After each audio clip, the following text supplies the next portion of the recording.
প্রত্যেকটা মেয়ে বিয়ের পরে চায় হাজব্যান্ডকে খুশি রাখতে, সে যেটা পছন্দ করে, সে যেটা খেতে পছন্দ করে সব কিছু। সো হ্যালো এভরিওয়ান, আসসালামু আলাইকুম, welcome to my new another blog. সবাই কেমন আছেন? এই তো আলহামদুলিল্লাহ আমি ভালো আছি। আজকের ভিডিওটি কিন্তু একদম কালকে বিকেল থেকে শুরু করছি। তো কালকে বিকেলে হচ্ছে ছেলের জন্য একটু নুডলস রান্না করে দিব। তো তার জন্য হচ্ছে এখানে একটু 1 প্যাকেট নুডলস সেটা রান্না করে নিচ্ছিলাম, একটু ডিম ভেঙে দিলাম, তারপরে হচ্ছে গিয়ে এখানে একটু হালকা নুডলসের সাথে যে মশলাটা ছিল ওটাই দিয়ে তারপর নুডলসটা রান্না করে দিলাম আর কি। একটু নুডলস খেতে পছন্দ করে, আমি এবার তেমন একটা নুডলস খাই না। তো এখানে বিকেলে ওকে নাস্তাটা দেওয়ার শেষে কিন্তু উপরে দিয়ে একটু টমেটো সস দিয়ে দিলাম আর কি। ও একটু টমেটো সসটাও নুডলসের সাথে খেতে পছন্দ করে আর কি। তো এরপরে কিন্তু রাতে রান্নাবান্না, গত ভিডিওতে আপনারা হচ্ছে কালকের ভিডিওটা যারা দেখেছেন তারা অবশ্যই জানেন আমি কিন্তু দুপুরে বাজার গুছাতে গুছাতে অনেকটা লেট হয়ে গেছিলো, যার কারণে দুপুরে খুব তেমন একটা রান্নাবান্না করিনি আর কি। হালকা পাতলা কিছু একটা করে খেয়ে ফেলছিলাম। তো তারপরে কিন্তু রাতে অবশ্যই আমি রান্না করতেছিলাম। এই যে এখানে হচ্ছে ইলিশ মাছ, আর সাথে কিন্তু বড় বড় 2 পিস ডিম হয়েছিল। তো এগুলো একটু তেলে ভেজে নিচ্ছিলাম, আর তেলে ভেজে হচ্ছে আজকে রান্নাটা করব আর কি।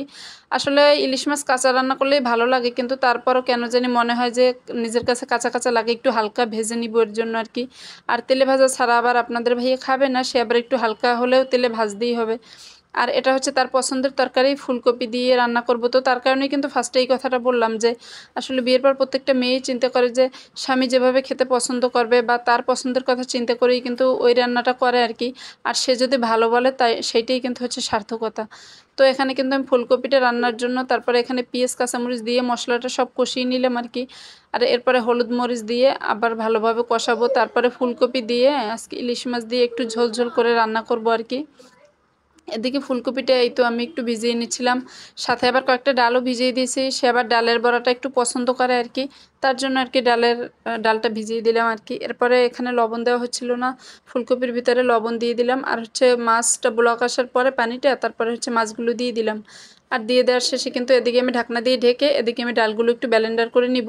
আর এর ভিতরে কিন্তু পেঁয়াজ কাঁচামরিচ রসুন সব কিছু আমি দিয়ে দিয়েছি, একসাথে ব্লেন্ড করে নিব আর কি। আর আজকে কিন্তু একটু ভয়েসটা একটু তাড়াহুড়ো করে দিচ্ছিলাম, কারণ 9টা বেজে গেছে আর আমি হচ্ছে এদিকে একটু বাইরে বের হয়েছিলাম, যার কারণে ভয়েসটা এডিট করা ছিল, বাট মানে ভয়েস দেওয়া ছিল না। তো তার কারণে একটু তাড়াহুড়ো করে দিচ্ছিলাম আর কি। কথায় অনেক বাইরের নয়েজ আসতে পারে, তো সবাই আর কি অ্যাভয়েড করবেন। যাই হোক, এরপরে কিন্তু আমি এখানে বড়াগুলো আর কি বানিয়ে নেব আর কি। তো তারপরে কিন্তু তেল গরম করে তারপরে দিয়ে দিলাম। এখানে মোট 4টা বড়া বানাবো, যেহেতু আমি আর আমার হাজব্যান্ড দুজনেই খাবো।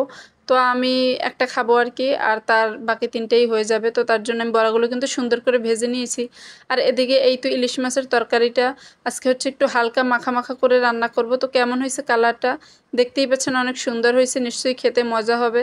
তো যাই হোক, এদিকে কিন্তু ভিডিওর শেষ পর্যায়ে চলে এসেছি। আমার ভিডিওটি যদি আপনাদের কাছে ভালো লাগে থাকে অবশ্যই সবাই একটা লাইক কমেন্ট ও শেয়ার দিয়ে দেবেন। আর পুরো ভিডিওটি যারা দেখছেন তাদেরকে অসংখ্য ধন্যবাদ। আল্লাহ হাফেজ।